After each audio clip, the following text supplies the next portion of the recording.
Divine Truth documentary. Jesus, Mary, and others provide information to people or organizations that produce documentaries. In this video, Thomas Leader interviews Peter Lytton-Hitchins at Jesus and Mary's home, filmed on the 12th of August 2013 in Wilkesdale, Queensland, Australia. Okay. Understand. Do you think I need to get a bit closer? Yeah. So can you tell me how you came to find out about the teachings of the divine truth? Yeah, Mum and Dad first heard about AJ and Mary, and Dad was coming up to Queensland to go to a conference with Mum, and Dad's like, yeah, definitely Jesus, and I was like quite concerned, and we were quite, Eloise and myself, my wife, we were really like very doubtful. So anyway, Mum and Dad come up here for a trip, and AJ and Mary invited them to come and stay here on their way through, and then AJ had a chat to them, and Mum and Dad came back and said, yeah, there's definitely something here that we just haven't experienced before. So I guess as a family, like I travelled a lot in India, I've done lots of different personal growth stuff, and I've always been looking and never been totally satisfied with the answers I've ever got. So I've always known there's stuff out there, but it never been able to get the full picture. So when we heard about the divine truth, it sort of put all those missing links together that I've been looking for a long time. So yeah. So do you now believe that AJ is Jesus and Mary is Mary Magdalene? I certainly believe it mentally and in my head. I mean, from a soul point of view, I don't think I've made the final steps. Logically speaking, for myself, it's like, well, I've listened to like 800 hours of documentation and all these talks and all that sort of thing, and it's like, well, there really can only be one or two answers to the question, and that's either AJ's Jesus or Jesus is channeling through AJ. And the second one is not very logical at all, because obviously if Jesus wasn't AJ, then Jesus is not going to channel through someone else like that, because it'd be an unloving experience. You know, it wouldn't be a loving for Jesus to do that. So the only logical explanation is that the guy is Jesus. But at a soul level, I still haven't totally taken that in. But I know, like, as far as the information and that's concerned, like, I guess probably what gives me more certainty now than ever before is, like, when you start actually putting these principles that he talks about in practice, that's when it starts to make sense, and you go, yep, I just love this, because every time I actually put it into day-to-day life and day-to-day experiences, it just works so well. So I've got a young family, I've got 3 kids, and when you start putting the principles of divine truth in your relationship with your wife and with your kids, that's when you see huge changes. So there's always, I find it quite ironic, because lots of people have said that, you know, like, Jesus breaks up marriages, and that, you know, he splits up partners and wives and all that sort of thing. But for Eloise and myself, I sort of feel that it's actually divine truth that's actually kept us together.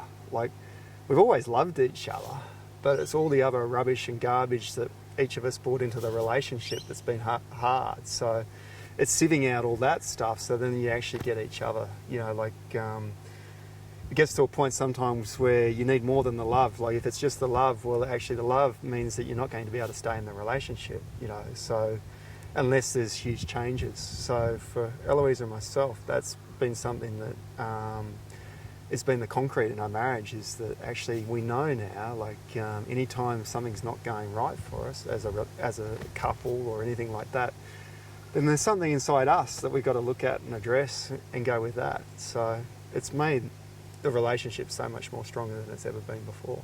Yeah. So you mentioned to me your childhood about seeing spirits. Can you talk to me a little bit about that? Yeah, I think probably 2 or 3 was probably the first time I saw spirits. And I don't know, like, anyone who's got kids, most parents have seen their kids see spirits, and most parents even have a name for it. It's the imaginary friend that the kids go and play with. You know, like, how many parents know that their kids have got these imaginary friends that they go and play with or whatever. So for me, it was a little bit different in the fact that I'd often see people who are stressed or in a bad way or just died, and I was the only one who basically would talk to them. So so that was, as a little kid, like quite terrifying in a lot of ways. So especially when you see people who are distressed and really needing help, and most of them had had certain things that had really stressed them in their passing. So I don't know, one of my guides who I talk to quite often, it's like I think with the spirits, it's like people find it really hard, or they just don't want to believe that there's spirits out there who are engaging with us all the time. But when you think of it from a logical point of view, we're either die and we're composted and we're in the ground, or we're going somewhere, or there's something happening to us. So for me, I find the spirits sort of detach us from what they really are, because really they're just us. They're our parents, our grandparents, people we often know, like the people in our community. So when we sort of call them spirits, it sort of detaches from actually they're just dead people that once lived like us. And now, I guess with the Divine Truth, and especially with AJ, he's been fantastic in helping and guiding me just see that actually people who do see spirits, that there's a real wonderful opportunity that we can help quite many distressed people who haven't sort of transitioned from this planet to the next, so to speak. So could you give me an example of when that's happened? As far as I don't quite understand that question. As far as you helping a spirit's move or transition? Yeah, well, once a week, myself and another guy, we do a channeling once a week. And so there's a lot of people when they die, especially if they die in say something like a car crash or something rather sudden, then they sort of often don't transition from Earth to the spirit world. They get into this no man's land, which is basically what's called an earthbound spirit. And so it gets to the point where they spend more time surrounding Earth than they do in the spirit world. So often a lot of these spirits are very distressed, and a lot of them also engage with us in heaps of ways that we don't even understand. So sometimes, like, all they need is a bit of a helping hand. So they associate with us being on Earth more than they do with spirits in the spirit world, because they still feel like they're like us. And so all we need to do is just share some love with them and share to them that actually they don't have to be earthbound anymore, that they actually can go to the spirit world, and then show them ways that they can do that. And often the reason they're not in the spirit world is because the places that they would end up in the spirit world are rather terrifying. Like people have always talked about karma and things like that. Well, it's not quite like that, but the reality is, if you do unloving actions while you're on Earth, at some stage after you pass, there is a time where you're going to have to connect to that. So some of the places we end up when we pass are rather dark and not what we thought they would be, whereas other places are rather awesome and extraordinary. Yeah. But as a child, that must have been quite a terrifying process. So, yeah, as a child, what generally used to happen, these spirits, I'd be going to bed like 3, 4, 5, 6, and they'd want to come and sit on the bed and have a chat. So, and some of them were really nice, and some of them were really terrifying. And then I always had a joke, like I could never go to hospitals, or I could never go to cemeteries or airports, because like those sort of places were places where a lot of these lost souls end up. And at the time when I was young, I just didn't know how to handle it. And most people who are open, I guess, channels, generally we see it as a sickness or an extreme problem. So most people who I know who are really open channels as kids, a whole idea is to try and shut it down as much as possible and to block it. As a child, like, your fear is that you're going to get overwhelmed with just thousands and thousands of people wanting to come and talk to you, and you're never going to be able to sleep for a start, because once you talk to one, then suddenly everyone knows that you can talk to them, and suddenly one after the other they're coming for all different levels. So it wasn't until I realised that I can love myself during this process, and I actually don't have to been in a position where I'm constantly talking to them all the time, that now it's quite easy, yeah, relative to what it used to be. Yeah. So what type of things did you do to sort of channel them out in a way? Block them out. To start with, I just wanted to totally ignore that they were there. And to a degree, the more you actually do ignore them, well, then obviously there's less, you know, they get to the point where they don't see that it's any point trying to talk to you anymore, because, you know, if you avoid someone long enough, it gets to a point where then they avoid you. So it was really like that. And what that does, though, it starts to block the clarity that I actually can hear them and speak to them. And, you know, these days with Google, like, it's awesome. You know, you can talk to a spirit and then Google it later. So that's what's really cool now. Like, I like it when I can talk to someone who's lived an extraordinary life and then go and Google them and see where they lived and, you know, relate the channeling to where they are. And I mean, these spirits are everywhere, so they're from all over the world, from different points, different places. So that sort of gives great satisfaction. And I think at the moment as a world, like, we just don't realise actually the pressure that the average person is under from spirits who are constantly at them. You know, like, obviously there's a lot of good that comes from it, but, you know, we're totally oblivious to really what's happening. So an example would be, like, you're driving in your car and then suddenly your voice says to you, you need to fill up the car. And, like, you haven't checked your fuel tank, you haven't done anything, and it's like, the assumption most of us make is that that's just us, you know, and that's our subconscious or whatever, when in the reality often that's just spirits that are hanging around with us saying, hey mate, if you don't fill up your car, you're going to run out of fuel. And we have these sort of interactions every day, and we're not even consciously aware that this is what's going on. Or, you know, you ask a question and then suddenly you get the answer straight back, and it's like, well, I didn't know that answer, but how did I get that answer? You know, where's that voice come from? You know, and obviously modern spirituality and that's called it the subconscious, and that, you know, it's a part or an inner part of what's inside us. But yeah, I've certainly seen it very differently. Yeah, okay.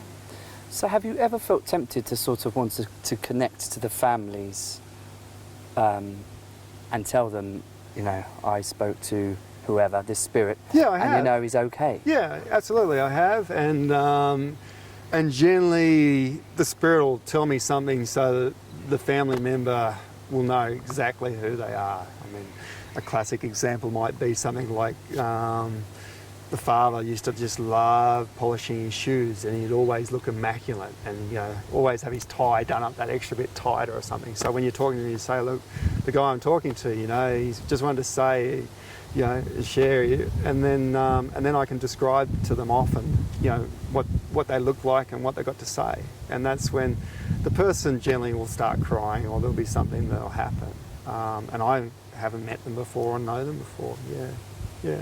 So the thing I think with the channeling is generally it's our own baggage that gets in the way of being a good channeler. So if you look at history and channeling in history, the biggest issue is mostly the people who go on TV channeling or want to be renowned for channeling are doing it generally for the wrong reasons. You know, when we're wanting significance or we're wanting to feel really good or think we're really powerful and clever, then, you know, then it becomes a very unloving interaction. Whereas if you're just actually wanting to care for the soul who's lost, or, you know, I mean, at the moment, a lot of the spirits that we channel are spirits who have done rather violent things while they were on Earth, and often massacred lots of people, killed lots of people.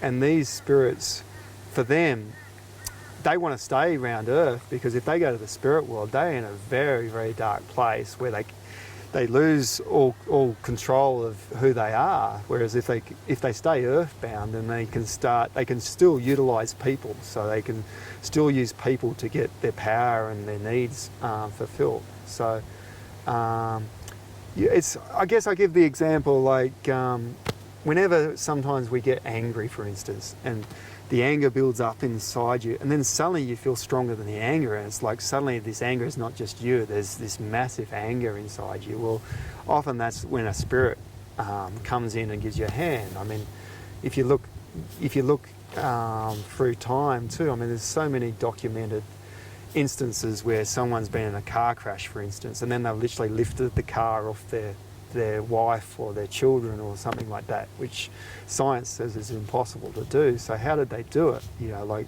we engage with the spirit world so much more than we realise, yet most of us want to claim that it's us. You know, we want to be the ones who know all this information. And if you listen to a lot of spiritual advisors around the planet who call themselves gurus or call themselves people of knowledge, most of them generally have a heap of spirits who are feeding them the information, because really, if you actually analyse the person, they're not in a position to know that information or have access to it. So where did the information come from? How do people leave themselves open to be attacked by spirits? Well, the easiest way to be open to spirits is when we don't want to be connected with who we are or our bodies. So anytime we're not wanting to feel our feelings, or we want to avoid. So often people that have had enough of life, or are sick of their job, or sick of what's going on in their life, we get to a point where we just want to step out of ourselves. So often in those situations, that's when a spirit will come, yeah, I can help you, I can be part of you. So that often in those sort of times that happens. But probably more in the society we live in now, drugs and alcohol, like that's the ultimate for a spirit. So if you think of all the greatest rock songs and all the greatest music that's been written on the planet, most artists have to unfortunately say that they were stoned or drunk or under the influence when they wrote their music. And so why is that the case, that you have to get drunk, stoned or under the influence to write a cool song? And generally all it means is that spirits in the spirit world are writing the songs for them, and that, you know, when they get into that state, it allows the spirits to be able to influence their writing and influence their craft. So, you know, there's many of the number one singers even today, you know, have even stated they can't write a song unless they're stoned or under the influence. So those sort of times of, you know, like when we're often violent, or when, you know, a different persona comes out. But could you argue that in that instance, it's actually something which is positive happening? Well, you might see it as positive, but in reality though, those guys who have written some really amazing songs over time, there's that possibility inside themselves. So if they actually went down a different track, it'd be them writing the music and them being the craftsman, rather than actually having to, you know, trash their body and trash themselves in the meantime, and then actually end up in a rather degraded state just, you know, to access the spirit world. Someone like myself, a lot better way is, if you want to use the spirit world to write songs, just chat to them now. Like I can talk to a spirit and write music if I'm in that space. So that is an easier way. But then also acknowledge the spirit who helped write the song for you, rather than just claim that, you know, I'm really cool and clever and wrote the music, as the example. Yeah. So how did people judge you when you told them, you know, I could speak to spirits or I can hear spirits? Mostly in the past, I avoided it at all cost. It's not a good conversation clang out. You know, generally there's a lot of silence and a lot of people freak out. I've used it a different way. So for most of my life, so say I was going to a party or going out, basically what I've done is I've used the spirit world to decide who's safe to talk to and who at all cost I won't talk to. So I'll scan a room and say that person's really heavy and the spirits with that person are really full on, so I'll avoid them completely.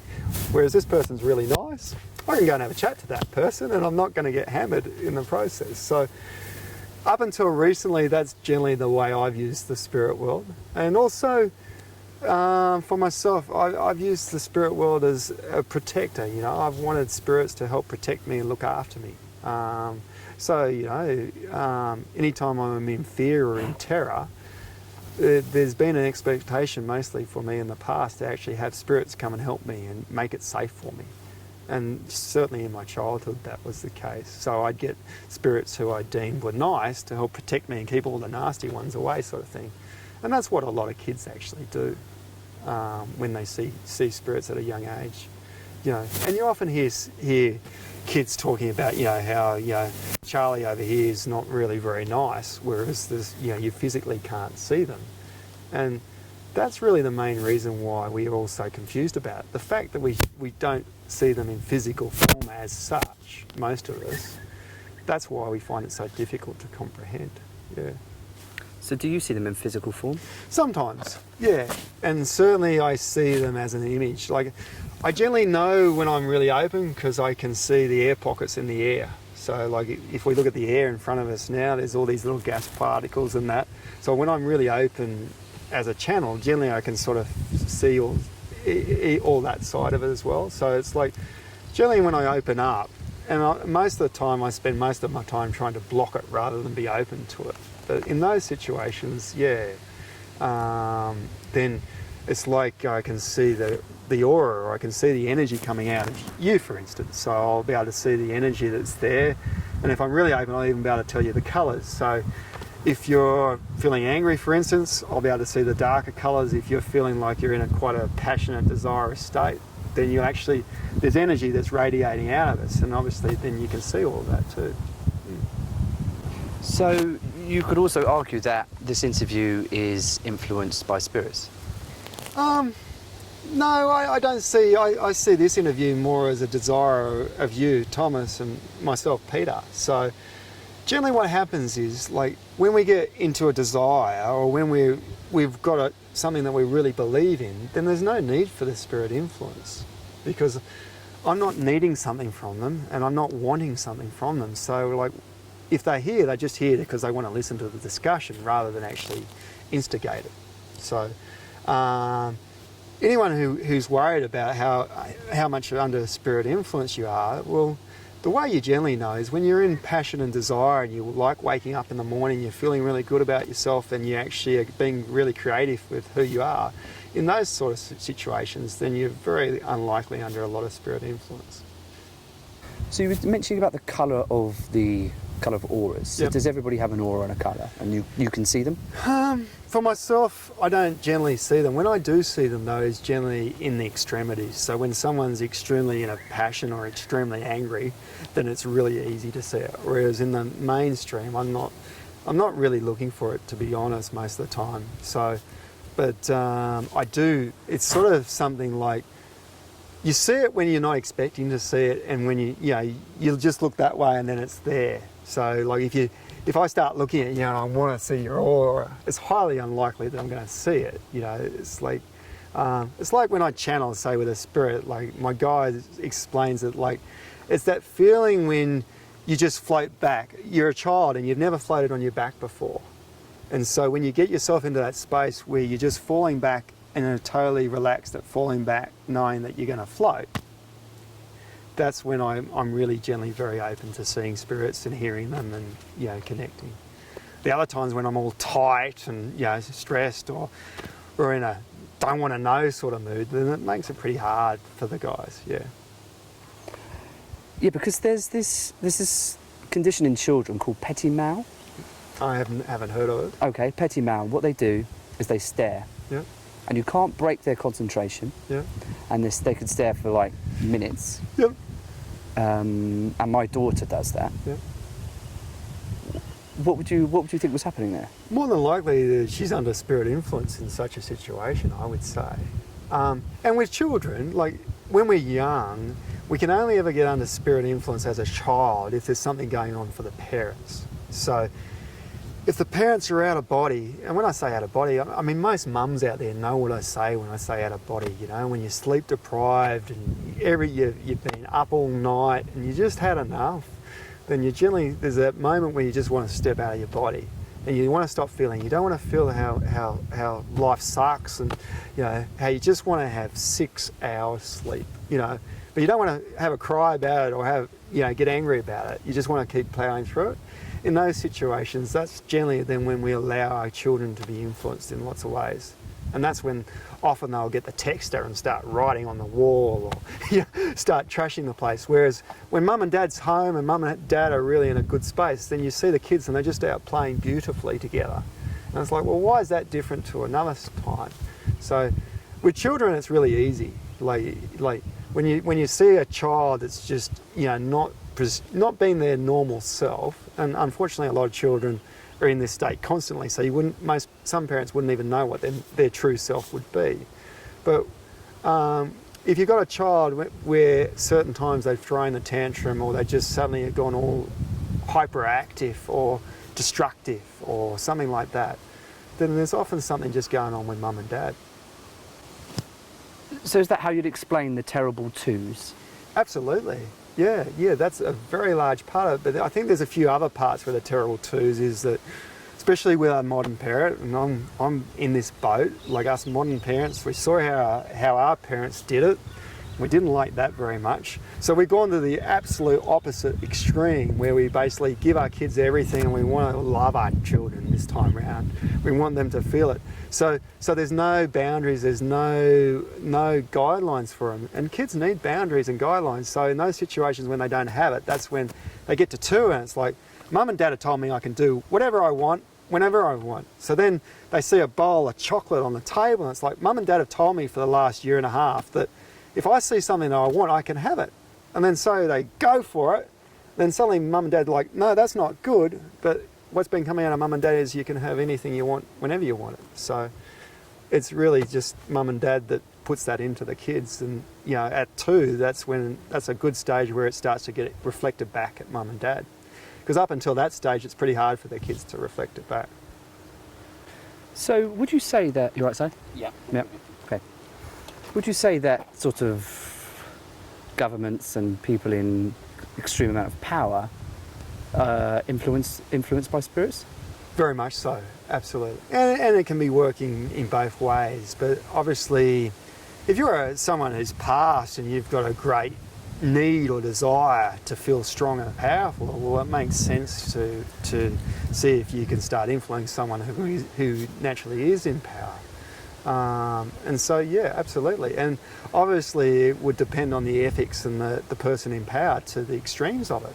So, I mean, we've seen that through the world many times over, that's well and truly documented, So obviously the person who's in power has got a lot of stuff going on to them, but then suddenly you bring all these spirits who have a similar need or urgency, and then suddenly that person becomes a lot more powerful.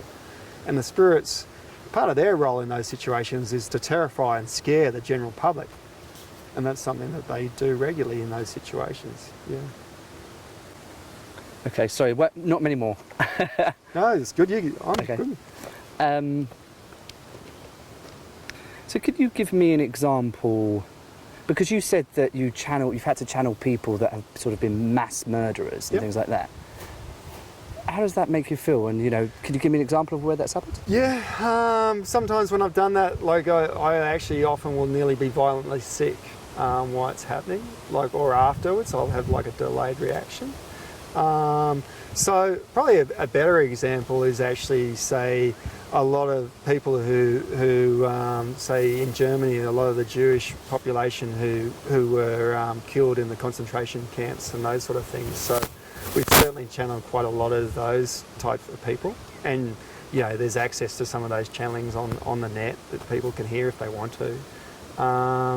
And so some of those are really very powerful. And when you hear these stories of these people, it can get quite emotional.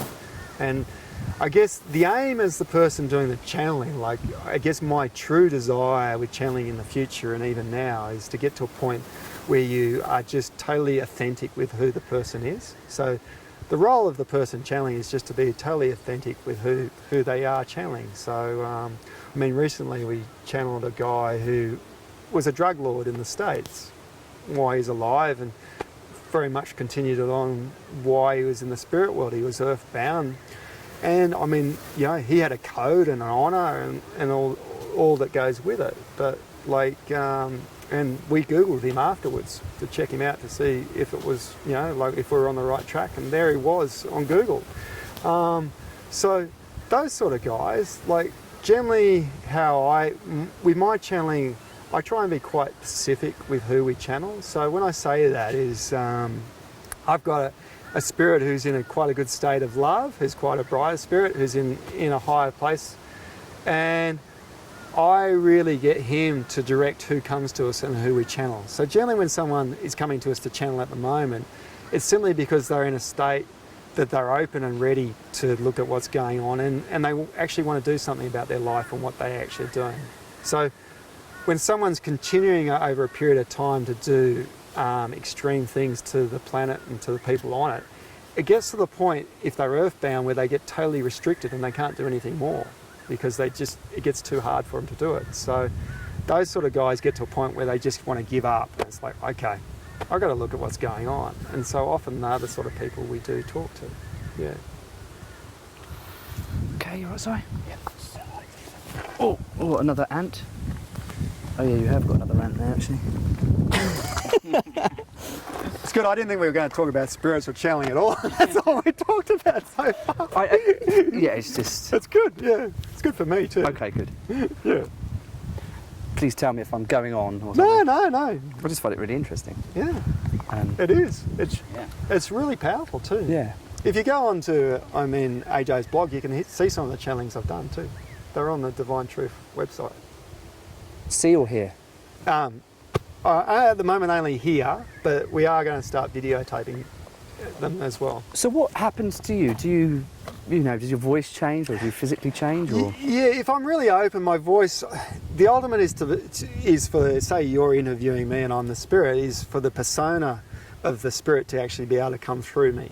And that's a good thing when that happens. And for me, who's the channeler, it's like I'm not consciously aware of what's going to be said next or what's going to happen next. So I'm back floating basically. So I just allow the spirit to say whatever they want, however they want to say it. Whereas most of us, when we're channeling, we really want to try and control the whole interaction. And that's why often the general public gets a bit skeptic of it too, like people go, yeah, there's something a bit dodgy here or something not quite right. And often it's just that the person who's either channeling either wants something out of it. So whenever we want something out of it, well, it makes it pretty hard. And if you're a spirit too who's coming to have a conversation and then the person's channeling's got all this other stuff going on for them, it gets to the point where it's too hard, so you back out and then the person keeps channeling. So then it gets to the point where it's just being made up rather than being authentic of who was actually here. Yeah. Sorry, look over there. Oh. That's a good sign. That's a good sign, is it? Yeah, we're obviously all pretty much here, present. Right. That's good. Because the wildlife won't engage or get back, like they would stay away if they were feeling something. Wildlife's very sensitive like that. Right. Yeah, so that's good. So is it, on the line of wildlife, do you have to help wildlife to go into the spirit world? To help? No, I don't think you need to help wildlife. I think it's more that if you're wanting to enter the spirit world in a place of love, and you're not wanting to end up in so-called the hells, as many people have said it is in the past, and you want to end up in a place that's quite bright and creative, and you're unrestricted. Well, then naturally, you're going to want to have care for all things, because this planet's been created by God. So, anything we self-destruct on the planet, well, what's that saying about or reflecting back about us? So naturally, wildlife and animals are part of that. So, yeah. And how's the Divine Truth helped you? Well, I think it's pretty well changed so much of where I was to where I want to get to. I got to a point where I was sort of cornered because I had so many conflicts of interest within myself where I was doing certain things and not feeling very satisfied about it. So it was like I knew that I had to change, but didn't really know how to implement that change. So I come from a sheep and cattle property. So probably at the peak we had like 25,000 sheep and 2,500 head of cattle that we were looking after and managing. And I remember, like with the animals, and even now, like I'm still going through transition. So I'm not exactly happy with where we are at the moment, but I know that I can move through things. But one of the things was, especially with the cattle, like we used to, have cows, and then all the steers, we'd fatten all the steers and send them off to the feedlots and the abattoirs. And I remember there was this one time that really got me, I had 300 steers that were about 16, 18 months old. So these are boys that have been marked. And they were just fat and shiny and looked magnificent. They were just amazing creatures. And you go into the paddock and all these guys, you imagine 300 of them, and they all come running at you. And they'd start licking the Toyota and start wanting to say hi and tell you about it. And they looked magnificent animals. And then, a week later, a couple of B doubles, they're like a truck and a trailer, so they're massive big trucks. And they hold about, I think about 82 of these on each truck. So we literally loaded all these beautiful creatures straight onto the trucks, and I knew they were going straight to the abattoir, to be killed. And it's like, it got to the point where I just couldn't kill anymore. I couldn't, inside myself, I was just such a conflict and churning inside myself that here I am breeding all these magnificent creatures, whether it's sheep or cattle, and that I'm literally doing it so that I kill them to make a living. So up in my head, I was getting really quite confused and messed about. And then when Divine Truth came into our lives, it's like, well, it sort of was a real freeing of that actually, okay, well, this is where I am. But if I want to make change, I can make change. And what I really love about Divine Truth is that it's not about Jesus and Mary. It's about your relationship with God. And then it's actually how you then live your day-to-day life. So anytime we want to make change, it's up to us, and we're responsible for it. Many of us have had really bad things happen to us. Many of us have had things that we want to spend our whole life bitching and moaning about, or we want to blame what's happened in our past for where we are. And whenever we do that, it doesn't really work for us.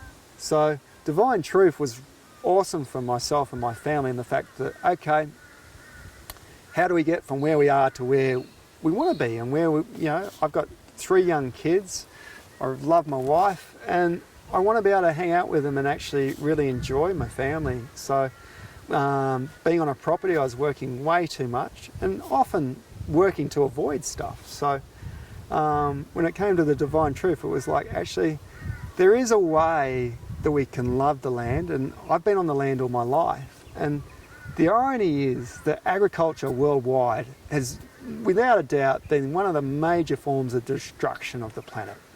If we stopped eating cattle tomorrow, there's a high unlikelihood that we continue to mow down the Amazon, at the rate that it's going. So our desire for meat is being a huge destruction of the planet. So as someone who's lived on the land all their life and loves it, and I think many farmers are the same. It's like, we know what we're doing, but we don't know another way of doing it. And the irony is that agriculture, although it's done all this destruction, if we really want to bring the planet back to health, and we really want to create a healthy, stable environment where we can feed more and more people as the planet grows, then it's going to be through agriculture that actually happens. It's through growing the soil and loving the planet.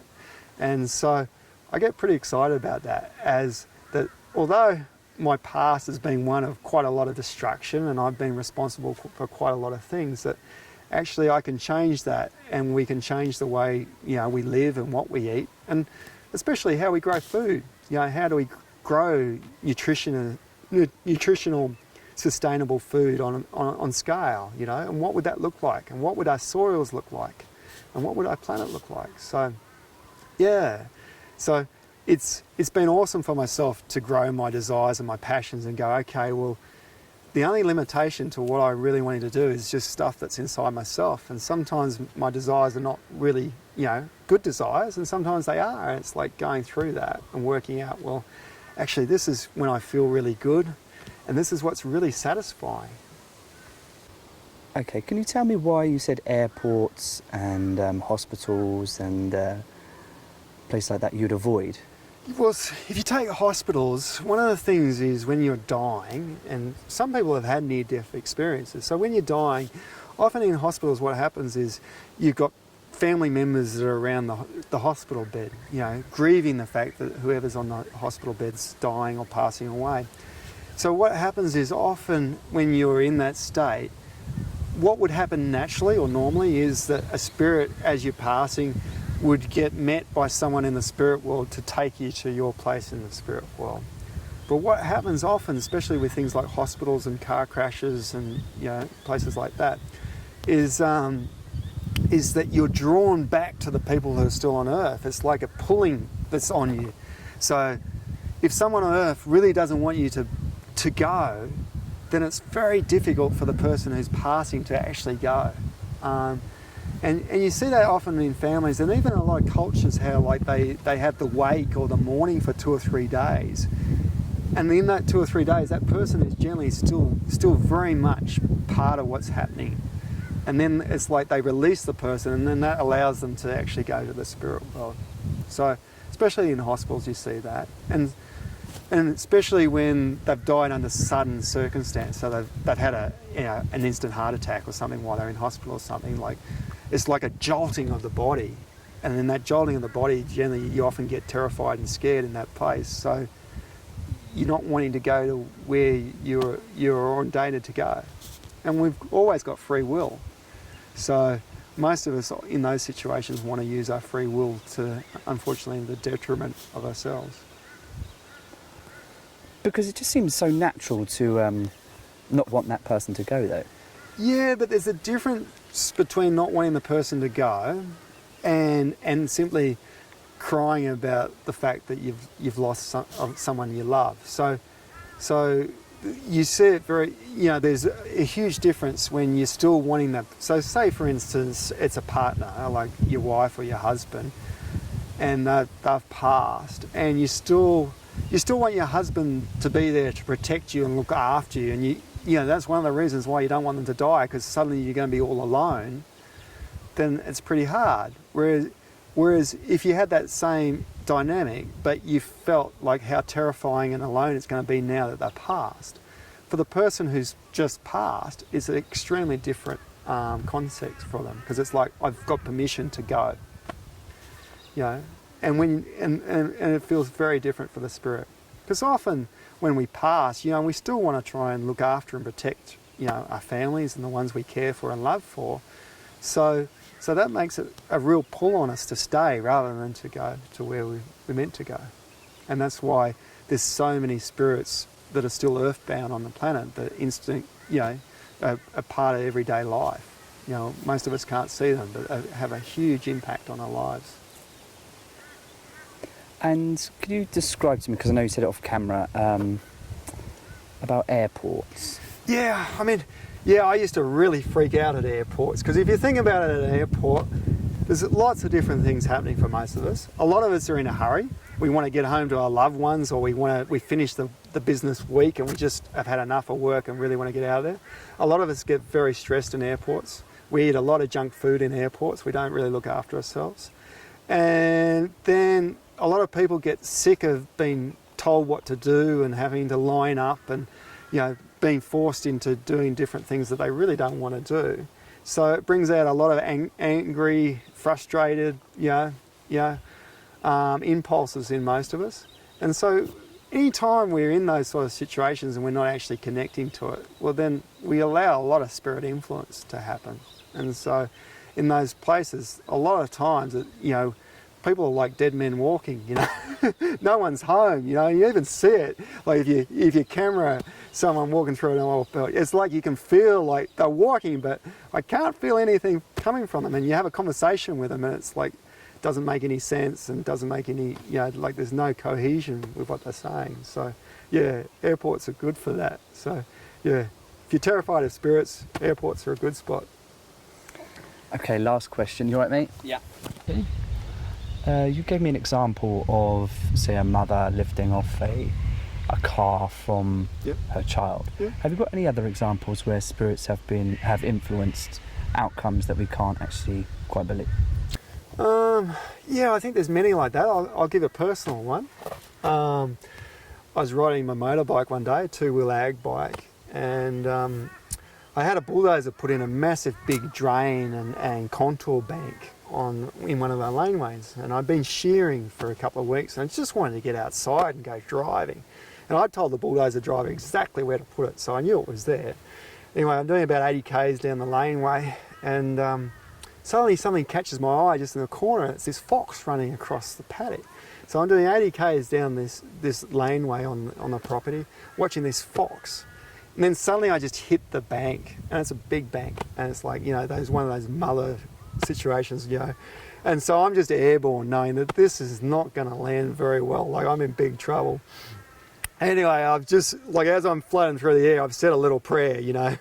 Any help out there? I really need it now, or I'm in trouble. I'm going to be squashed. So anyway, then I've just gone boom, pumped the ground. I look up, and the motorbike's just coming straight for me. It landed on my right knee, and I bent the fuel tank from one half to the other on the fuel tank with my knee. And the bike's still actually going, and it's on top of me, and it's come from a fair height. Anyway, I landed, and I thought, man, this hasn't been pretty. I'm not going to be even able to get up.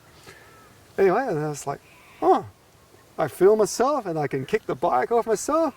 And it's like, oh, my legs are good, my arms are good. And it's like, man, I wonder if I can get that bike home, because it's a fair way home from where I am. Anyway, kickstart the bike, and off I go. It's like, you know, like, science tells me that that's not possible, and even seeing the bike. So I think lots of us have had those sort of situations. Another one would be like, you know, you're driving your car like on an icy morning or something, and suddenly you realise you're totally out of control.